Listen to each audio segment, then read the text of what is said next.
All right, stop everything because Palm Royale is back and this episode throws every twist, secret, and catty insult you could ever hope for right in your face. Season 2, Episode 2 is a wild ride packed with drama, social warfare, and enough betrayals to make you rethink ever trusting anyone with a tennis membership. We've got presidential assassinations, secret tunnels, rich people money math, fake astronauts, and more wigs than the FBI has wiretaps. Stay tuned as I break down every jaw-dropping moment, character flip, and deliciously petty power grab. Plus, he will dig into that edge of your seat ending that's got everyone screaming the free Linda now. So let's jump right into the mayhem, starting with the aftermath of that headline-grabbing Nixon assassination attempt. Linda, our radical socialite with a taste for justice and moisturizer, is interrogated by Special Agent Trainee Lyons. Up until recently was Palm Beach's head meter maid. What starts as a grilling about Linda's role in trying to kill President Nixon quickly spirals into one of the most unintentionally iconic manifestos ever dropped during a federal investigation. Linda, be aware of being framed, owns up to everything society accuses her of being a woman, being radical, but leaves no useful evidence behind. The government is left with more questions than answers. And the news cycle loops Linda's guilty of all of it. Confession to millions, turning her into an overnight anti-hero and martyr for a bubbling revolution in Palm Beach. Outside Linda's padded cell, the Palm Royale is a powder keg of social plotting. Evelyn, always ahead of every scandal curve, is orchestrating Maxine's exile from scandal for the moment. Maxine, however, is unraveling at the seams and swallowing rage too big for even Palm Beach's pharmacy-grade Quaaludes and vodka.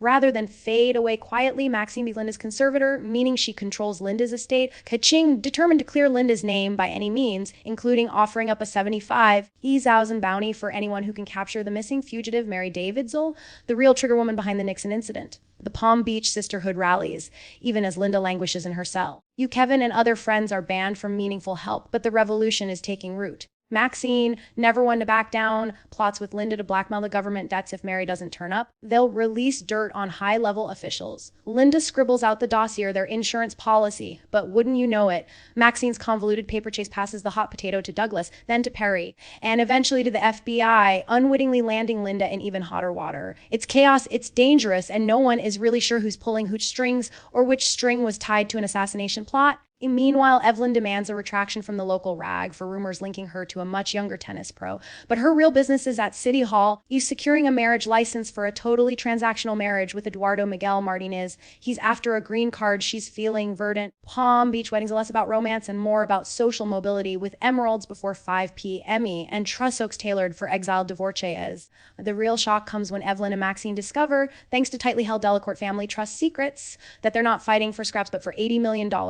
That's right, million. Suddenly, everyone's motives are dialed all the way up. It's not just about dignity, love, or club memberships, but generational wealth that can rewrite every power dynamic in Palm Beach. Maxine, still reeling, finally serves her bombshell divorce papers to Douglas.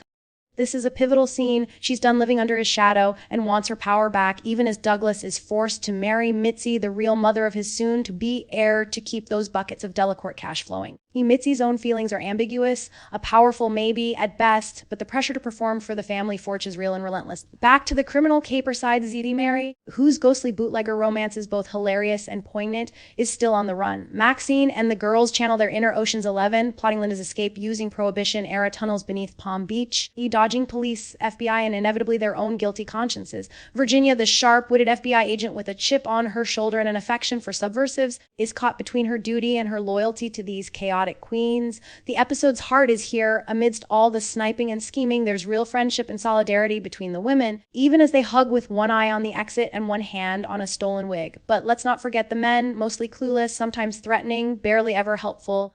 Douglas is roped into flying Linda out of the country under very emotional terms. If he helps, Maxine has to accept her exile, starting fresh in Europe with a bucket list tomato in Tuscany. It's a dark twist. Linda's escape to Cuba is the only way to save her, but Maxine's separation from Palm Beach is the price. Wrapping up, the episode juggernauts towards a high-stakes ending at the docks as everyone waits for Douglas, half expecting him to flake as usual. But he finally shows up, ready to fly Linda to safety, and the group says their teary goodbyes. In the final moments, Maxine finds herself embraced by none other than Douglas's elusive mother, Stella Rue Delacourt Simmons, matriarch of the money, queen of the club, and keeper of all. With the revelation that she knows exactly what happened to Axel, the bell tolls for a new arc of intrigue and potential retribution. All told, Season 2, Episode 2 is a deliciously tangled blend of Palm Beach glitz, shifting alliances, and bold acts of female rebellion. Each move sets up the next scandal and exposes layers of vulnerability, ambition, and cunning. Maxine's balancing act between exile and leadership, Elinda's journey from scapegoat to revolutionary, Evelyn's transactional climb up the social ladder. There's no room for rest or trust in this world. As the characters face the consequences of their schemes and betrayals, their futures hang in the balance. Money, love, and freedom are all up for grabs. And there you have it, the full recap and breakdown of Palm Royale Season 2, Episode 2. Let me know if you spotted something I missed or have theories for what's next. Drop your thoughts in the comments. Smash that like button if you love juicy, fast-paced drama. Share with your fellow Palm Beach fanatics. And don't forget to subscribe for more recaps and breakdowns every week. See you in the next one.